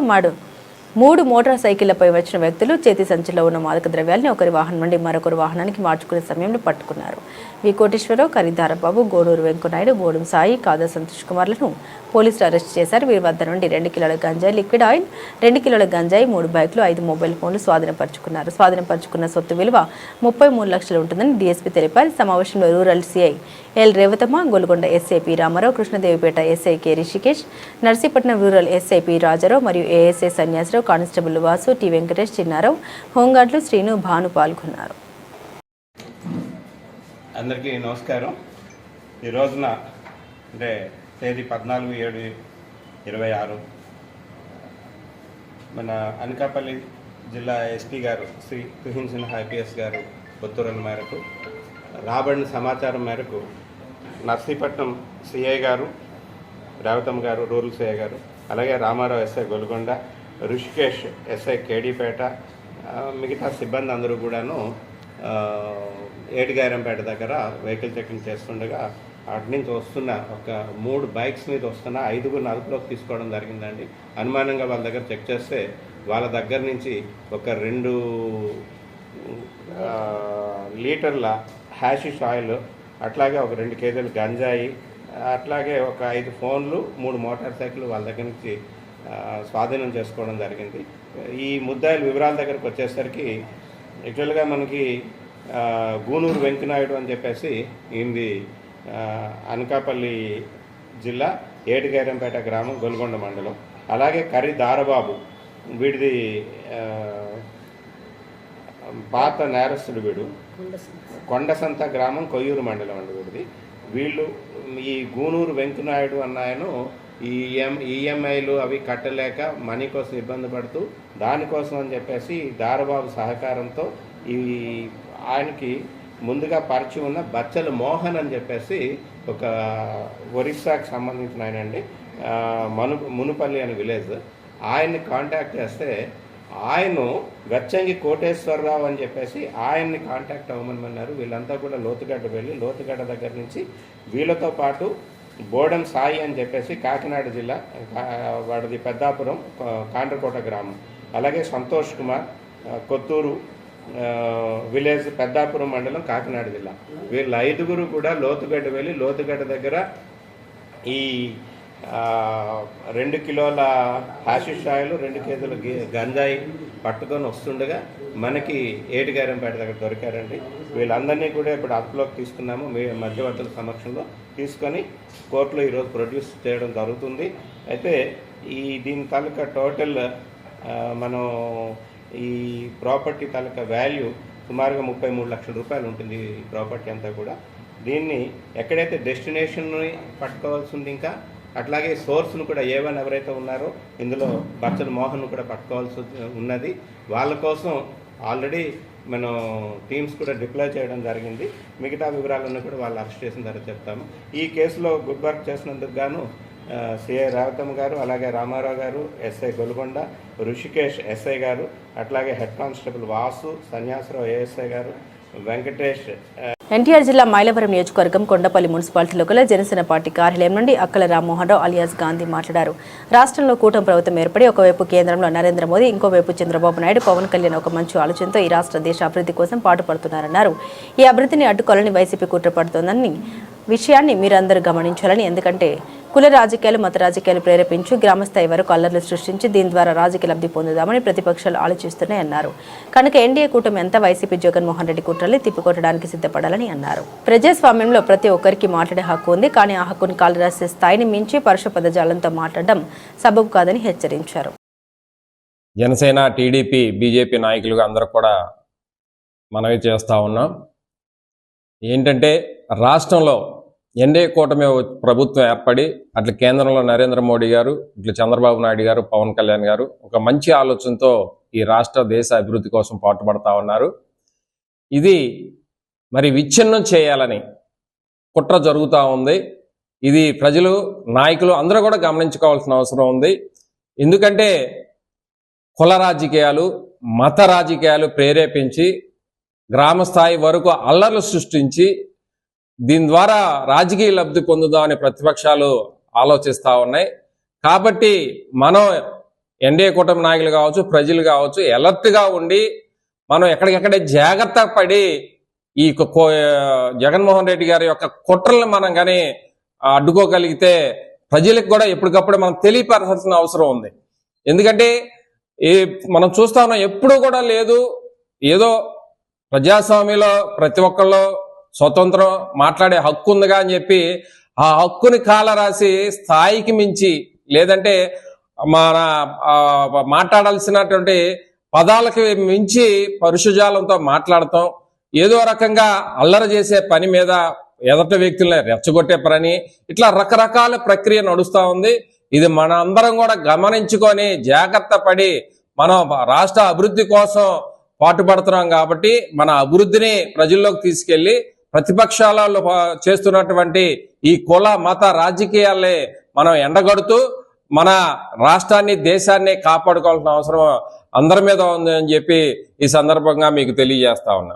ఇంటింటా త్రినాద వ్రత మేళాలు ఘనంగా జరుగుతున్నాయి. సనాతన ధర్మంలో ఆధ్యాత్మిక సత్యం ఒకటేనని, దైవం ఒక్కడనే తత్వాన్ని చాటి చెప్పేందుకు కాకినాడ రాజగృహ కల్పలో 16వ త్రినాద మేళ అత్యంత వైభవంగా జరిగింది. స్వయంభూ కాకినాడ భోగి గణపతి పీఠం 19వ వార్షికోత్సవ సందర్భంగా లోక కళ్యాణాన్ని కాంక్షిస్తూ మాఘమాసం నుండి ప్రతి ఆదివారం భక్తుల గృహాల్లో ఈ విశిష్ట వ్రతాలు నిర్వహిస్తున్నారు. ఈ వారం శబరిమల పాదయాత్రికులు చిత్తదల్లు వీరభద్రరావు నాగమణి దంపతుల గృహంలో భక్తి శ్రద్ధలతో శ్రీదేవి త్రినాద వ్రత మేళా పూజలు నిర్వహించారు. ఈ సందర్భంగా పీఠం వ్యవస్థాపక ఉపాసకులు దుస్సులపూడి రమణరాజు, వరలక్ష్మి దంపతులు మాట్లాడారు. బ్రహ్మ విష్ణు మహేశ్వరులను త్రిమూర్తులను ఏకపీఠంపై ఆరాధించే త్రినాద వ్రతం సమాజంలో ఆధ్యాత్మిక చైతన్యాన్ని, మానసిక ప్రశాంతత అందిస్తుందని పేర్కొన్నారు. ఈ కార్యక్రమంలో స్థానిక భక్తులు పెద్ద సంఖ్యలో పాల్గొని భజన సంకీర్తన నిర్వహించారు. భక్తులకు దత్తాత్రేయ పంచామృత అభిషేక తీర్థ ప్రసాద వితరణ జరిగింది. గౌరీ భాస్కర్, వెంకటలక్ష్మి, పద్మావతి, సత్యవతి తదితరులు పాల్గొన్నారు. ఆషాఢ మాసం మొదటి ఆదివారం 19వ తేదీన 17వ త్రినాద వ్రతం గణపతి పీఠంలో జరుగుతుందని, 26న రామచంద్రపురంలో 20వ వ్రత మేళ, ఆగస్టు 2న రామకృష్ణారావుపేట ఆలయంలో 21వ వ్రత మేళ జరుగుతుందని పీఠం తెలియజేసింది. త్రినాద వ్రత మేళ కార్యక్రమం ఈ రోజున రాజీవ్ గృహల్ప ప్రాంగణంలో శబరిమల పాదయాత్రికులు చిత్తజల్లు వీరభద్రరావు గారు, నాగలక్ష్మి గారి ఇంటిలో ఈ రోజున సుప్రదంగా జయప్రదంగా మంగళకరంగా జరిగింది. ఈ త్రినాద వ్రతం ప్రత్యేకించి జ్యేష్ఠ మాసం అధిక మాసం కావడం వలన 12 ఏళ్లకు ఒక్కసారి అధికంగా ఒక వారం వస్తుంది. ఆ ఆదివారం పురుషోత్తమ మాసంలో రావడం వారి అదృష్టం. అదేవిధంగా వచ్చే నెలలో అంటే ఆషాఢ మాసం అంటే 17వ తేదీన భోగి గణపతి పీఠంలో 17వ త్రినాద వ్రతమేళ కార్యక్రమం జరుగుతుంది సాయంత్రం 6:30 గంటల సమయానికి. అదేవిధంగా తదుపరి రామచంద్రపురంలోని ఆ తదుపరి రామకృష్ణారావుపేటలోని ఈ యొక్క త్రినాద వ్రతమేళ కార్యక్రమాలు జరుగుతూ ఉన్నాయి. లోక కళ్యాణార్థంగా జరిగేటువంటి ఈ కార్యక్రమాల్లో అందరూ కూడా పాల్గొని తరించవలసిందిగా భోగి గణపతి పీఠం మీ అందరినీ కూడా ఆహ్వానించడం జరుగుతోంది. ఎన్టీఆర్ జిల్లా నందిగామ రూరల్ సీఐ వైవీఎల్ నాయుడు కంచికచెర్ల గ్రామంలోని దీక్ష కళాశాలలో నిర్వహించిన సైబర్ క్రైమ్ అవగాహన కార్యక్రమంలో పాల్గొన్నారు. ఈ కార్యక్రమంలో సీఐ వైవీఎల్ నాయుడు మాట్లాడారు. విద్యార్థులు మరియు అధ్యాపకులకు వివిధ రకాల సైబర్ నేరాలు, సాధారణ ఆన్లైన్ మోసాలు, అలాగే డిజిటల్ ప్రపంచంలో సురక్షితంగా ఉండేందుకు తీసుకోవాల్సిన జాగ్రత్త గురించి వివరించారు. అదనంగా ఏదైనా సైబర్ మోసానికి గురైన వెంటనే జాతీయ సైబర్ క్రైమ్ హెల్ప్ లైన్ 1930కు కాల్ చేసి national cyber crime reporting portal ద్వారా ఫిర్యాదు నమోదు చేయాలని సూచించారు. చివరిగా ఈ అవగాహనను తమ తల్లిదండ్రులు మరియు కుటుంబ సభ్యులతో కూడా పంచుకొని వారిని కూడా సైబర్ నేరాల బారిన పడకుండా అప్రమత్తంగా ఉండేలా చేయాలని విద్యార్థులకు సూచించారు. ఇది సబ్జెక్ట్ ఏదైతే ఉందో ఇంతవరకు నరేంద్ర గారు కూడా చెప్పారు, ఇది అప్రమత్తం. ఇదే అని ఉండదు. ఇప్పుడు సపోజ్ మీరు ఇంటర్మీడియట్లో కెమిస్ట్రీ, ఫిజిక్స్ బుక్స్ ఉంటాయి విత్ ఇన్ సిలబస్ అనేది. ఏంటంటే ఎక్కడో జరిగిన విషయాల్ని మనకు జరగకుండా మనం ఎప్పుడు ప్రివెంటివ్ మేర చూసుకున్నాం. మనం ఎట్టి పరిస్థితుల్లో కూడా లైఫ్లో మనం కానీ మన బంధువులు ఎవరు కూడా ఈ సైబర్ ఫ్రాడ్కి గురి కాకూడదంటే మీ చేతిలో ఉంటుంది మొత్తం అంతా. జరిగిపోయిన తర్వాత డిటెక్షన్ చాలా కష్టం. ఎందుకు? వీళ్ళది అడ్రస్ అన్ని ఎక్కడ ఉంటాయంటే ఫ్రాడ్ చేసినంతా వేరే దేశం, వేరే రాష్ట్రాలు. ఇప్పుడు సైబర్ క్రైమ్కి క్రైమ్కి తేడా చెప్పండి. జనరల్ క్రైమ్, సైబర్ క్రైమ్ తేడా ఏంటి చెప్పాలి. టెక్నాలజీ వాడు చేస్తారు అంతే కదా. సెల్ ఫోన్ కానీ కంప్యూటర్ కానీ వాడతారు, హ్యాపీగా కూర్చొని చేస్తారు. జనరల్ క్రైమ్ చేయండి, ఏం చేయాలి? నైట్ టైం అర్ధరాత్రి పడుకోవాలి, దొంగతనం చేయాలి, చాలా కథలు ఉంటాయి. ఏది ఈజీ కదా. అలాగే సైబర్ క్రైమ్ నుంచి కాకుండా మనం ప్రివెన్షన్ కూడా చాలా ఈజీయే.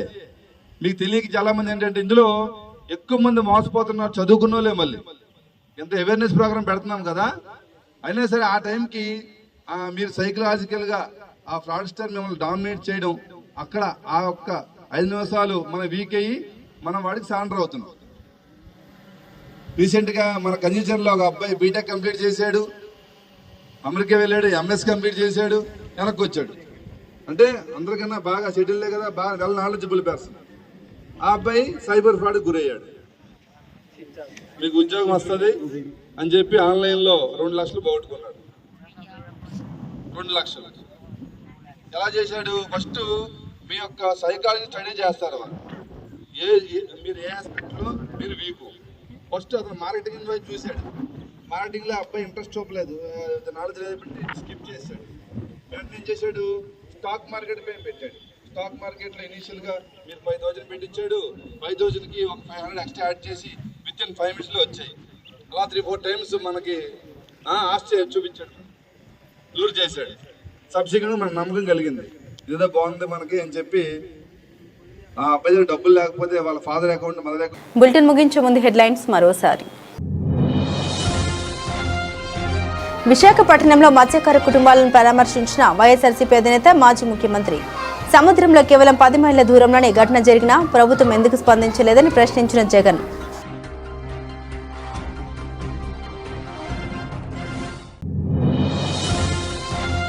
పైడూరుపాడులో డిఎంఎస్ నిధులతో స్కిల్ డెవలప్మెంట్ సెంటర్ను ప్రారంభించిన మైలవరం ఎమ్మెల్యే వసంత. అన్ని వర్గాల ప్రజలకు మెరుగైన మౌలిక వసతులు కల్పించడమే కూటమి ప్రభుత్వ లక్ష్యమన్న కృష్ణప్రసాద్.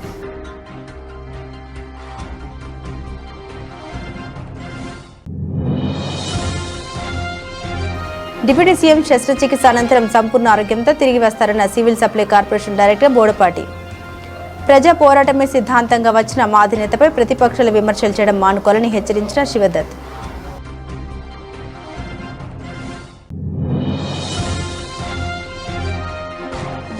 విజయనగరం జిల్లా పరిషత్ సమావేశ మందిరంలో ఘనంగా ఆంధ్రప్రదేశ్ జర్నలిస్టు ఫోరం ఆధ్వర్యంలో జిల్లా మహాసభలు.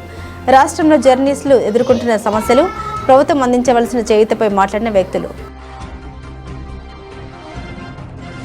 ఇవి బులెటిన్లోని విశేషాలు. తిరిగి మరో బులెటిన్తో మళ్ళీ కలుద్దాం.